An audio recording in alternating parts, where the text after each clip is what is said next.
Partial fraction में next type का question पे अपन मूव करते हैं। जैसे कि यहाँ पे दिया हुआ आपको integration of x cube divided by x to the power 4 + 3x² + 2 dx, ठीक है। अब ये क्वेश्चन को अगर आप डायरेक्टली ऐसे देखते हो, अभी तो क्या है कि आप लोग का पोर्शन वाइज चल रहा है। जैसे कि अभी आपको पता है कि टॉपिक कौन सा चल रहा है, पार्शियल फ्रैक्शन, तो कहीं ना कहीं बैक ऑफ द माइंड आपके दिमाग में चल रहा है कि हाँ, कैसे भी करके लगेगा तो पार्शियल फ्रैक्शन, बट उसको बनाना पड़ेगा। बट एग्जाम में आपके पास ये सिनेरियो नहीं रहेगा। एग्जाम में ऑब्वियस सा बात है, आपको नहीं बोलेगा कि भाई इंटीग्रेशन करो, पार्शियल फ्रैक्शन मेथड से करो या बाई पार्ट से करो, ऐसा नहीं बोलेगा। डायरेक्टली आपको ये क्वेश्चन मिल जाएगा। तो फर्स्ट थॉट आपके दिमाग में क्या जाएगा कि भाई इस क्वेश्चन के अंदर अपन क्या लगा सकते हैं, वो होगा आपका सब्सटीट्यूशन। पहला चीज आपके दिमाग में अगर जाएगा तो वो हमेशा क्या रहेगा, सब्सटीट्यूशन। हालांकि लगेगा भी इसके ऊपर सब्सटीट्यूशन ही। ये जो क्वेश्चन आपके पास है इसके ऊपर लगेगा भी क्या, सब्सटीट्यूशन ही। सब्सटीट्यूशन इस पे लगाएंगे, सब्सटीट्यूशन लगाने के बाद में इसके ऊपर लगेगा पार्शियल फ्रैक्शन। कैसे, देखो, सबसे स्मॉलेस्ट डिग्री वाला टर्म कौन सा आपके पास यहाँ पे, x² आपके पास सबसे स्मॉलेस्ट डिग्री का टर्म है, ठीक है। तो मान लो लेट x² = t, ठीक है। तो क्या लिख सकते हो, 2x dx = dt। इसमें कोई दिक्कत नहीं है। फिर इंटीग्रेशन ऑफ ये जो x³ है, इसको आप किस प्रकार लिख सकते हो, x × x², ऐसे लिख सकते हो। कोई दिक्कत है इसके अंदर। फिर उसके बाद में x⁴ है, x⁴ के लिए आप क्या लिख सकते हो, t² लिख सकते हो, हाँ या ना। फिर 3x² इसके लिए क्या लिख सकते हो, 3t लिख सकते हो, +2। Clear aches. अब ये जो आपके पास x dx है, x dx की जगह आप क्या लिख सकते हो, dt/2 लिखते हैं, हाँ या ना बोलो। ये x dx की जगह dt/2 लिखते हैं। और ये x² की जगह, एक मिनट को, ये तो नहीं तो छोड़ो, नेक्स्ट लाइन पे लिखते हैं,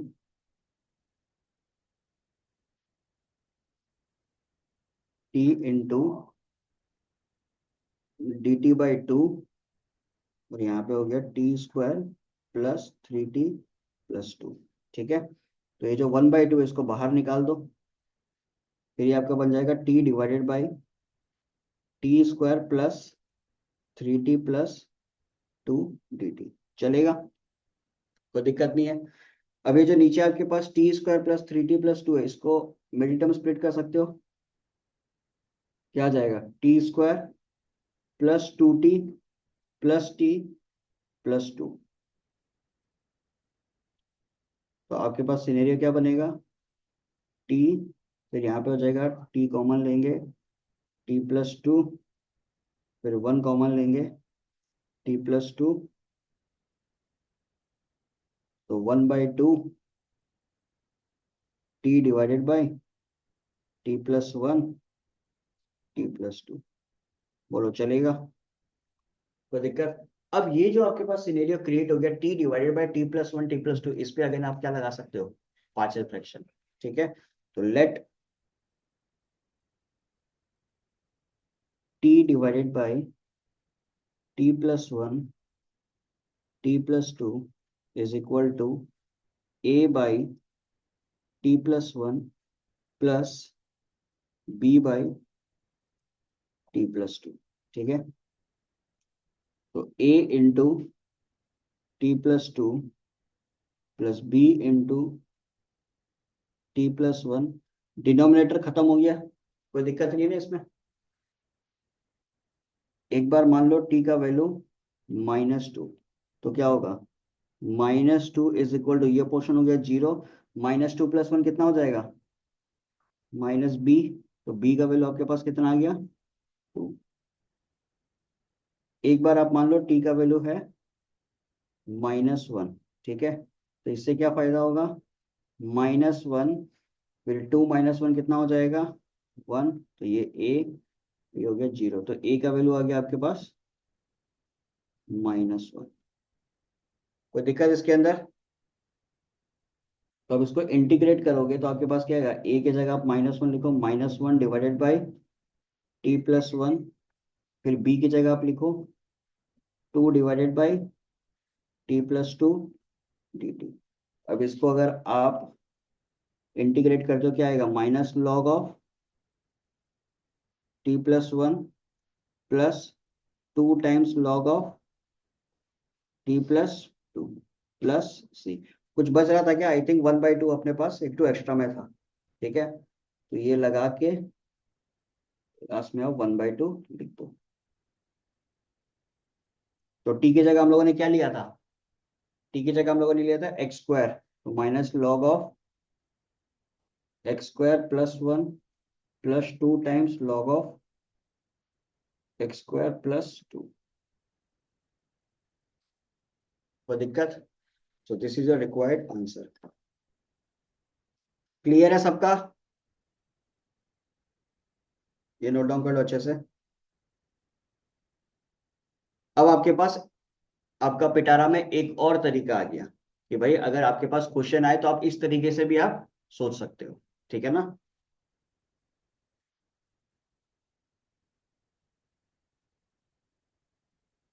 बताओ कर लो।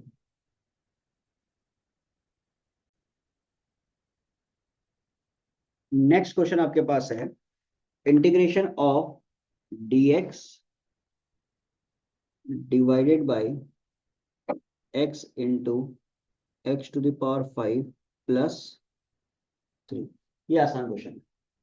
देखो, यहाँ पे आपके पास x दिया हुआ है, यहाँ पे आपके पास x टू द पावर 5 दिया हुआ है। ठीक है, अब ऐसे सोचो कि अगर आप x टू द पावर 5 का डिफरेंशिएशन करते हो, ठीक है ना, x टू द पावर 5 का अगर आप डिफरेंशिएशन करते हो, आपके पास क्या आएगा रिटर्न में? 5x to the power 5। कोई दिक्कत नहीं है, 5 जो कांस्टेंट है उसको एक बार भूल जाओ। मेन वेरिएबल में क्या आ रहा है आपके पास? x to the power 4। Clear ये चीज? तो अब आप क्या करो, x टू द पावर 4 जो टर्म आपके पास आ रहा है ना, उसको आप ऊपर भी लगा दो और नीचे भी लगा दो। ठीक है ना? सबसे पहला काम हम लोग क्या करेंगे, x टू द पावर 4 ऊपर लगाया, ठीक है, same x to the power 4 को आप नीचे भी लगाओगे। क्लियर ये चीज? नीचे ऑलरेडी एक x है, तो x to the power 4 x के साथ मल्टीप्लाई होगा, क्या बन जाएगा? x to the power 5। बोलो ये बात सबको समझ में आ रहा है? अब आप मान लो let x to the power 5 +3 is equal to t। तो क्या हो जाएगा? 5x to the power 4 dx is equal to dt। तो x to the power 4 dx की जगह आप लिख सकते हो dt/5। 5 को नीचे लिख दो। ये जो x टू द पावर 5 है, इसकी जगह आप क्या लिख सकते हो? t माइनस, ठीक है, और x टू द पावर 5 +3 की जगह आप क्या लिख सकते हो? t। बोलो इसमें कोई दिक्कत किसी को? अब इस जगह पे अगेन आपका पार्शियल फ्रैक्शन लग जाएगा, बोलो हाँ या ना? इस जगह पे अगेन पार्शियल फ्रैक्शन लग जाएगा, कोई दिक्कत नहीं है। बिना पार्शियल फ्रैक्शन लगाए भी अपन इसको सॉल्व कर सकते हैं। ठीक है, एक और तरीका आपको बताता है। देखो पार्शियल फ्रैक्शन से तो 100% हो जाएगा, चलो एक बार पार्शियल फ्रैक्शन से पहले कर लेते हैं, उसके बाद में दूसरा तरीका बताता है। ठीक है, अगर इस टाइप का सीनियर रहा तो लेट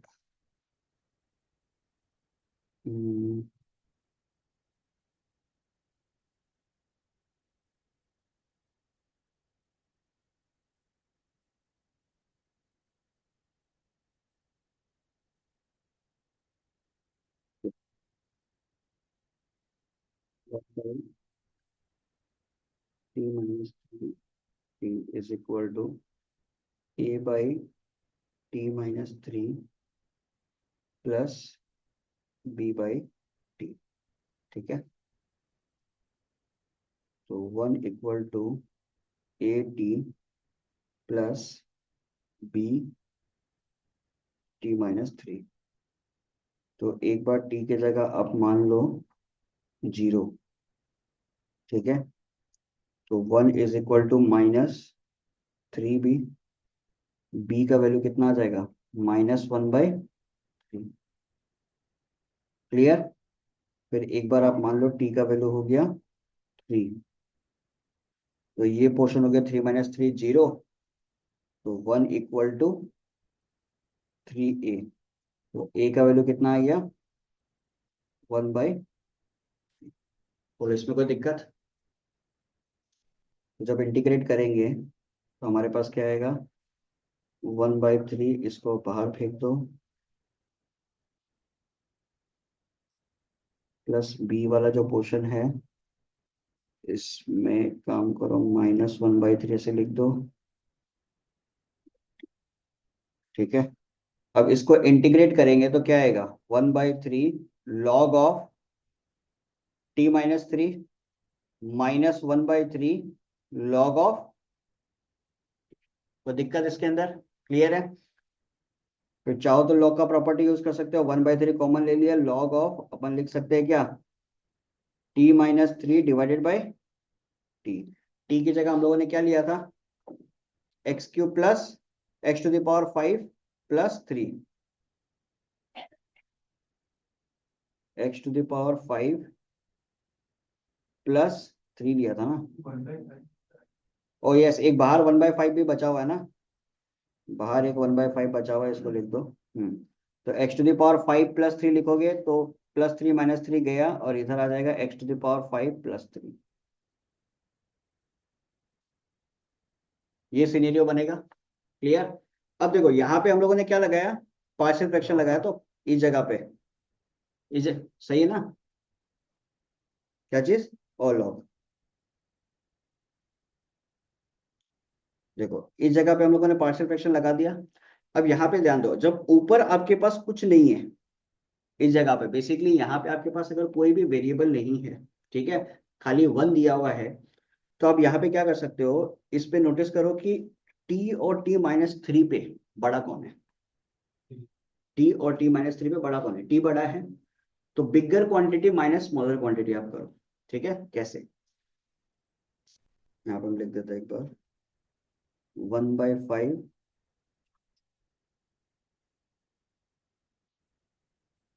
ये सिनेरियो है, ठीक है, तो एक बार साइड में कर लो, 1/t -1/, ठीक है, बिगर क्वांटिटी आपका t था, ठीक है। अब इसका अगर आप एलसीएम लेते हो तो t-3 आएगा, चेक कर लो, एलसीएम लोगे तो t और t-3 आएगा, ठीक है, और ऊपर क्या आ जाएगा, t-3 माइनस टी। क्लियर, ये खत्म हुआ। ऊपर आपके पास एक एक्स्ट्रा क्वांटिटी आ रहा है, क्या आ रहा है, -3 एक एक्स्ट्रा क्वांटिटी आ रहा है, चेक कर लो। क्लियर ये चीज? अभी जो -3 आपके पास एक एक्स्ट्रा क्वांटिटी आ रहा है, इसके लिए आप क्या करोगे, खुद से ऑलरेडी यहाँ पे एक 1/3 लगा देना। बात समझ में आ रहा है? खुद से ऑलरेडी, बिकॉज -3 तो आपके पास एक्स्ट्रा क्वांटिटी आ रहा है ना, खुद से आप यहाँ पे क्या करो, एक 1/3 एक्स्ट्रा लगा देना। ठीक है, जैसे आप 1/3 यहाँ पे एक्स्ट्रा लगाओगे, फायदा क्या होगा देखो, तो आप इसको सेपरेट कर सकते हो। बात समझ में आया? ये पूरा सेपरेट हो गया। अब डायरेक्टली इसको इंटीग्रेट कर दो, क्या चीज, हाँ सॉरी माइनस, क्लियर ये चीज? अब डायरेक्टली आप इसको इंटीग्रेट कर दो, तो इंटीग्रेट करने पे क्या आएगा, log of T minus log of, बोलो यही आ रहा था ऊपर भी, हाँ या ना? सेपरेट कैसे हुआ, देखो जब भी ऐसा सिचुएशन रहेगा, तुम इन जनरल ऐसे सोचो, तुम्हारे पास अगर 1/x प्लस 1/y अगर रहता है, तो इसका एलसीएम लेगा तो क्या आएगा, xy divided by y plus x. तुम इसको सेपरेट तो कर ही सकते हो ना, कौन सा, -3 divided by T into t-3, इसका पूछ रहा है क्या? हाँ तो देखो, जब हम लोग इसको, जब इसका हम लोग एलसीएम लिया, ठीक है ना, एलसीएम लेने पे मेरे पास यहाँ पे एक एक्स्ट्रा क्वांटिटी आ गया -3। क्लियर ये चीज? अब हम यहाँ पे डायरेक्टली सेपरेट कर रहा है ना, तो सेपरेट करने पे मेरे को एक क्वांटिटी तो नीचे लगाना पड़ेगा, बिकॉज एज इट इज बनाना तो मेरे को ऐसा ही है ना। अभी तुम देखो, अभी अगर हम इसका एलसीएम लेने गया, समझना इस चीज को, अभी अगर हम इसका एलसीएम लेने गया, तो एलसीएम लेने पे मेरे पास ये ही बनना चाहिए, ये जो ऊपर क्वांटिटी है यही बनना चाहिए। अब इसका हम एलसीएम लेते हैं, देखो टी t-3, ठीक है, तो t-3 माइनस टी, क्लियर ये चीज? ये गया, -3 इधर आया, हम ऑलरेडी अपना मर्जी से नीचे एक -1/3 लगा के बैठा है। ये देखो, इसको कट किया, माइनस माइनस प्लस हुआ, सेम क्वांटिटी बना। आया बात समझ में? अरे पापा वो, तुम इस चीज को समझो, हम लोग कर क्या रहे हैं, मैनिपुलेट कर रहे हैं चीजों को, ठीक है ना। जब भी किसी चीज को आप मैनिपुलेट करते हो तो आप मेक श्योर करते हो मैनिपुलेट करने के बाद में भी वो ओरिजिनल चीज मेंटेन रहे, हाँ या ना, ठीक है। मैंने इसको साइड में करके देख लिया कि भाई ऊपर एक -3 एक्स्ट्रा क्वांटिटी में आ रहा है, तो उसके वजह से मैंने क्या किया, -1/3 को मल्टीप्लाई कर दिया। अब यहाँ पे जो -3 आएगा ये तो कट हो जाएगा ना, तो as it is same quantity ये बन गया ना। आया बात समझ में, as it is same quantity बन गई, ये मेक श्योर करना है कि सेम क्वांटिटी बनना भी जरूरी है। आप कभी भी किसी चीज को अगर यदि अपने मन से मल्टीप्लाई कर, जैसे x⁴ ऊपर लगाया, तो मेक श्योर करते हो ना x⁴ नीचे भी लगे, ताकि वो सेम सिनेरियो मेंटेन रहे। वही चीज इधर की है, क्लियर। बाकी अगर आपको नहीं समझ में आया कोई दिक्कत नहीं है, पार्शियल फ्रैक्शन तो है ही। इस जगह पे दिमाग नहीं चले, दिमाग नहीं चल रहा, दिमाग काम नहीं किया, कोई दिक्कत नहीं है, पार्शियल फ्रैक्शन तो आपके पास अवेलेबल है, वो लगा दो। ये बस एक दूसरा तरीका हो सकता है, वो बता दिया, ठीक है। किसके साथ? हाँ तो यहाँ पे भी तो नेगेटिव नेगेटिव पॉजिटिव हो जाएगा, उल्टा कर देगा ना।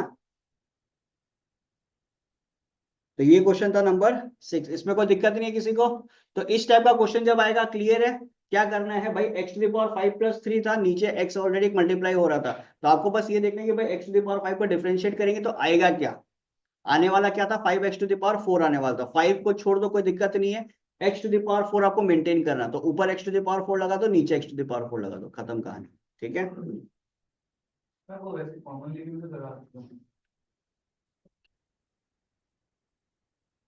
तो नेक्स्ट टाइप का क्वेश्चन जो अपने पास बनता है वो है integration of 2x divided by x² + 1 x² + 2 का होल स्क्वायर dx, ठीक है। मेरे हिसाब से इसको देख के आपका दिमाग का बत्ती कहीं ना कहीं तो जला होगा। भाई सुनो, सबसे पहले ध्यान दो, नीचे के आपके पास x², दोनों टर्म्स में x² है, x² + 1 है, x² + 2 है, क्लियर है। और ऊपर क्या लगाया हुआ है, 2x लगाया हुआ है, ठीक है। तो सबसे पहले तो इसको सब्स्टिट्यूट करो, लेट x² = 2, तो ये क्या बन जाएगा, 2x dx = dt, ठीक है। तो dt डिवाइडेड बाय t+1 और t+2 का होल स्क्वायर। अब आप आराम से इसके ऊपर क्या लगा सकते हो, पार्शियल फ्रैक्शन। पार्शियल फ्रैक्शन लगेगा भी तो कौन सा वाला लगेगा, क्या लगेगा, लेट t+1 t+2 का whole square is equal to क्या लिखोगे, a divided by t+1 plus b divided by t+2 plus c divided by t+2 का होल स्क्वायर। सही है क्या?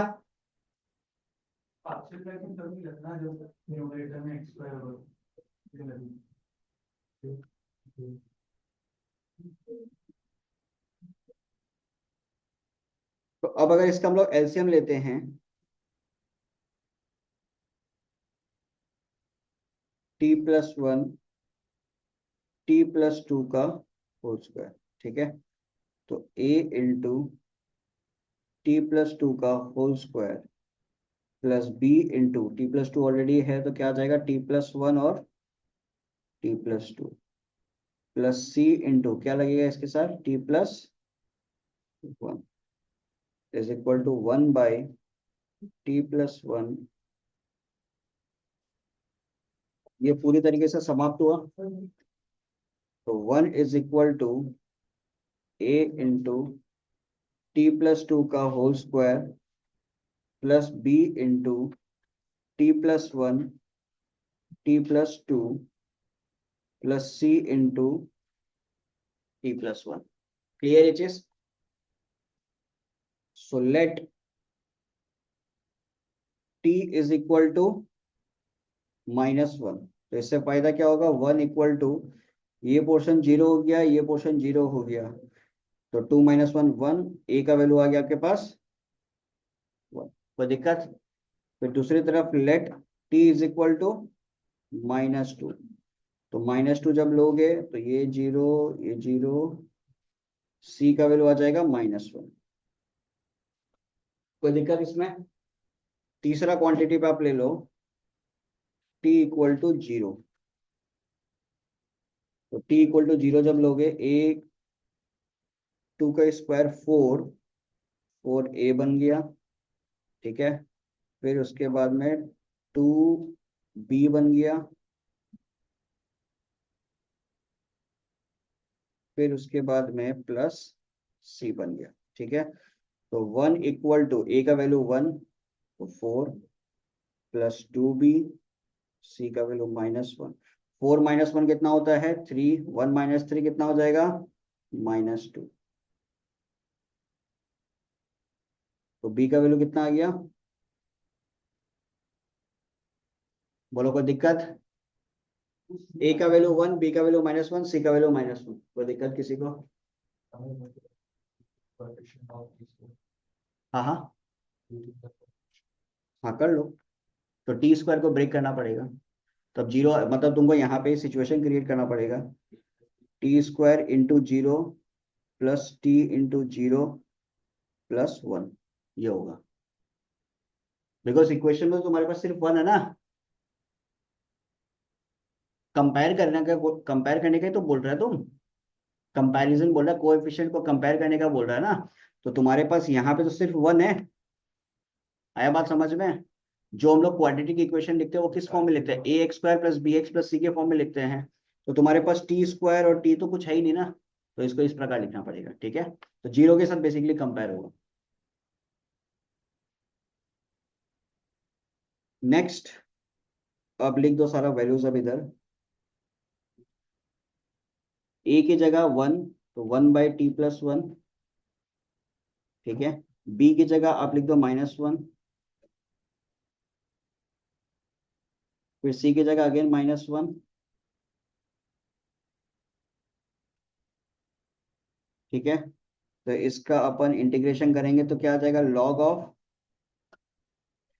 t+1 minus log of t+2, इसका क्या हो जाएगा? +1/t+2 प्लस सी। आगे कुछ था क्या? बाहर लिखा हुआ था क्या? कुछ भी नहीं लिखा हुआ था। तो x की जगह हम लोगों ने क्या लिया था? x² = t लिया था ना, ठीक है। तो ये हो जाएगा x² +1 minus log of x² +2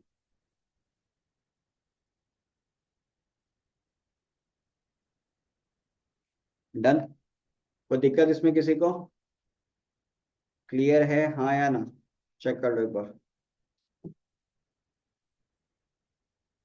note down करो।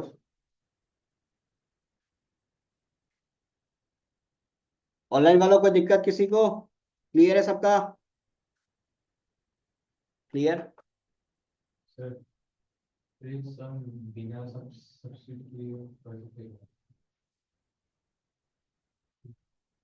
नहीं होगा, इसीलिए तो मेथड, कुछ मेथड्स बनाया हुआ है।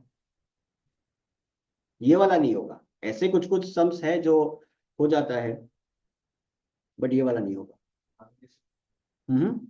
आगे सर यही तो अब कैच है, यही तो पता लगाना है तुमको कि किस पे तुमको सब्स्टिट्यूशन लगाना है, किस पे तुमको पार्शियल फ्रैक्शन लगाना है, किस पे तुमको इंटीग्रेशन बाय पार्ट्स लगाना है, कहाँ पे स्पेशल फॉर्म्स लगेगा, सर वो स्क्वायर डालने से नहीं होता है किस जगह पे, जैसे कि। डिवाइडेड। हाँ, जिसका नहीं हुआ वो लोग देख लो एक बार। आपको दिया हुआ है x+1 divided by x into 1 plus x into e⁻x। अब थोड़ा सा आपको नोटिस करना है कि भाई x इंटू e⁻x आपको जो यहाँ पे दिया हुआ है, ठीक है ना, ये अगर आप सब्स्टिट्यूट करते हो, इससे फायदा क्या होने वाला देखो। प्रोडक्ट रूल लगेगा, x कांस्टेंट e⁻x का डिफरेंशिएशन e⁻x, फिर e⁻x कांस्टेंट x का डिफरेंशिएशन 1, ये हो गया dt/dx। e to the power x को कॉमन लिया, मेरे पास आ गया x प्लस, ठीक है। तो dx इज इक्वल टू,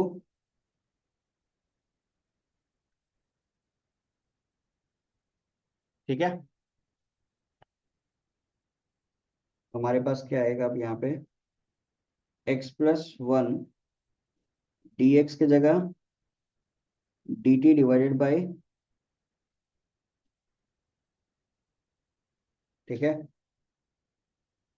फिर बचा क्या तुम्हारे पास, x, one plus x e to the power x की जगह क्या लिखोगे, वन प्लस, बोलो इसमें कोई दिक्कत, एक्स प्लस वन गया, ये जो x और e to the power x है इसकी जगह पे क्या लिख सकते हो, t लिख सकते हैं। तो D T divided by T into, बोलो कोई इशू इसके अंदर, क्लियर है। अगर डायरेक्टली हम इसको लिखे तो ऐसे लिख सकते हैं, one by T plus one minus one by T, चलेगा, आया ना, बोलो, और को उल्टा लिख दिया,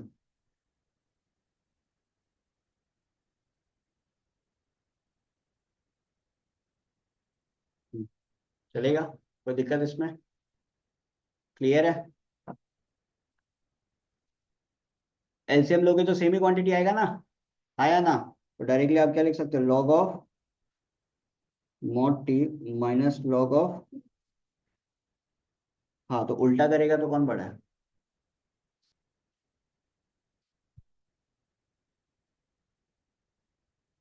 तो टी की जगह आप क्या लिखोगे, x e to the power x,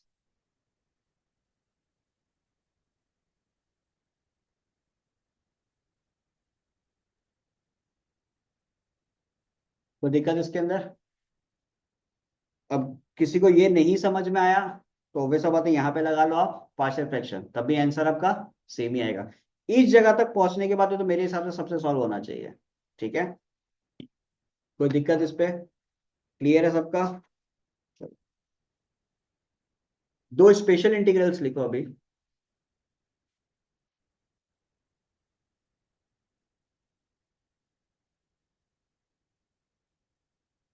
ये आपका काम और आसान कर देगा।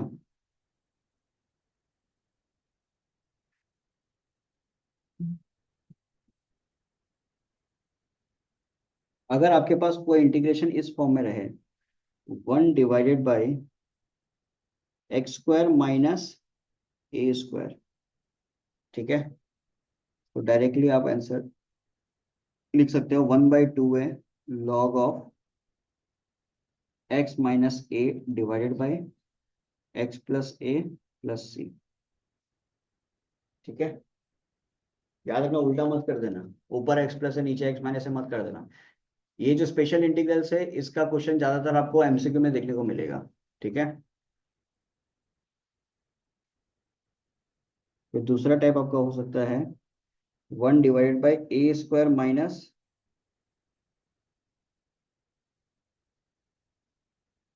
वन बाई टू है log of a plus x divided by,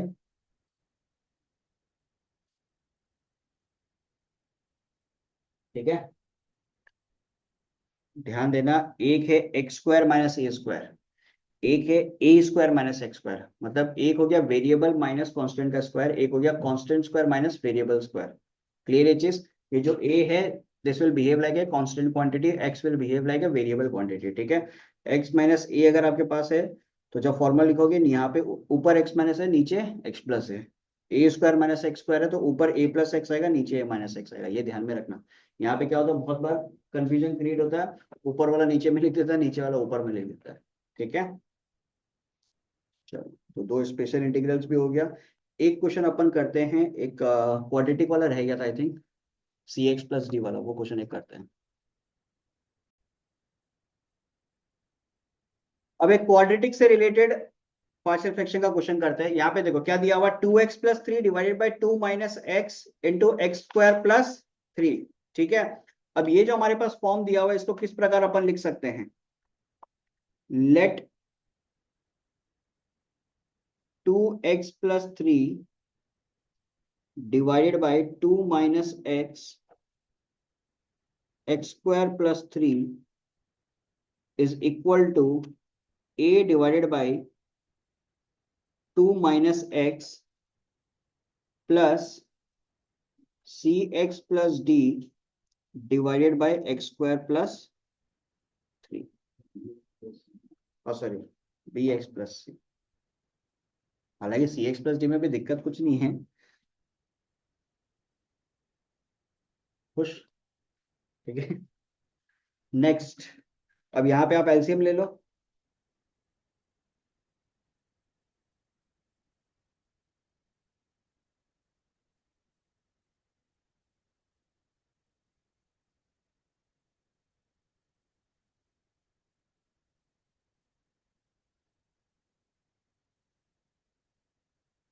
बोलो, ऐसे लिखने में कोई दिक्कत है? क्लियर है? अब अपन ए बी सी का वैल्यू फाइंड आउट कर लेते हैं। लेट x इक्वल टू, आप मान लो 2, तो यहाँ कितना हो जाएगा? 2 2 4, 4 प्लस 3 7, ये पोर्शन तो हो गया 0। फिर 2 का स्क्वायर, 4, 4 प्लस 3 7, 7a, तो a का वैल्यू मेरे पास आ गया 1, ठीक है। अब एक बार आप मान लो x इक्वल टू 0 मान लो, ठीक है। x इक्वल टू 0 मानोगे तो इधर लेफ्ट हैंड साइड पे आ गया 3, ये हो जाएगा 3a, और bx पे ये 0, तो प्लस 2c, ठीक है। तो a का वैल्यू हो गया 1, a का वैल्यू 1 हो गया, 3 माइनस 3 0, तो c का वैल्यू 0 आ रहा है। बोलो, इसमें कोई दिक्कत किसी को? चेक कर लो, यहां तक कोई इशू किसी को? ये कैसे हुआ, समझ में आ रहा है ना? चलो नेक्स्ट, आप मान लो x का वैल्यू 1 मान लो, ठीक है। तो कितना हो जाएगा? 2 प्लस 3 आ गया आपके पास 5, फिर ये हो जाएगा 3 प्लस 1 4, 4a, ठीक है। फिर b, c का वैल्यू तो 0 हो ही गया, ये हो गया 2b, तो 4 का वैल्यू 1 और a का वैल्यू 1, तो 5 माइनस 4, तो b का वैल्यू आ गया आपके पास 1/2। देख लो एक बार, ए बी सी का जो हम लोग वैल्यू फाइंड आउट किया है, इसमें किसी को कोई दिक्कत है? किसी को कोई प्रॉब्लम है तो बता दो अभी। ए का वैल्यू 1,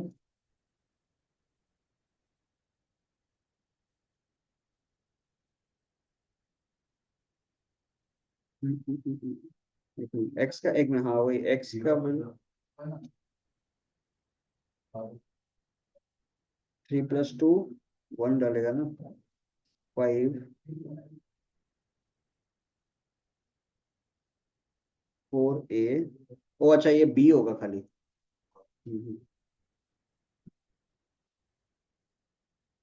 बी, तो बी का वैल्यू सिर्फ 1 आएगा, ठीक है। तो अब पुट कर देता है, ए की जगह अपन पुट करेंगे 1, 1 डिवाइडेड बाय 2 माइनस एक्स, ठीक है। बी की जगह 1, तो x डिवाइडेड बाय ये कितना हो जाएगा?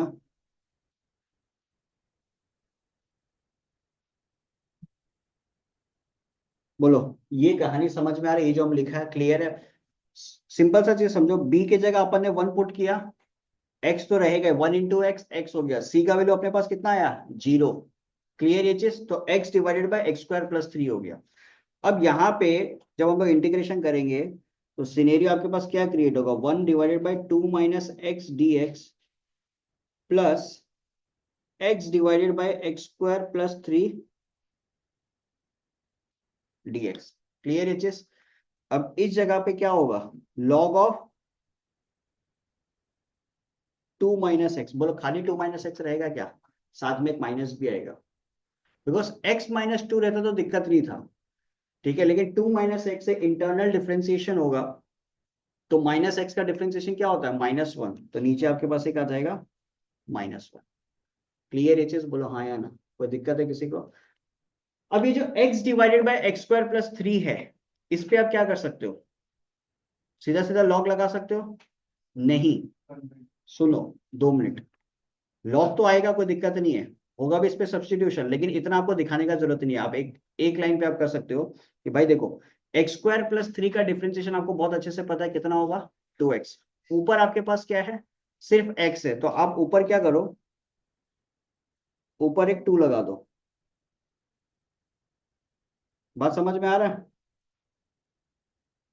ऊपर लगाओगे तो नीचे भी आपको एक लगाना पड़ेगा, आया ना?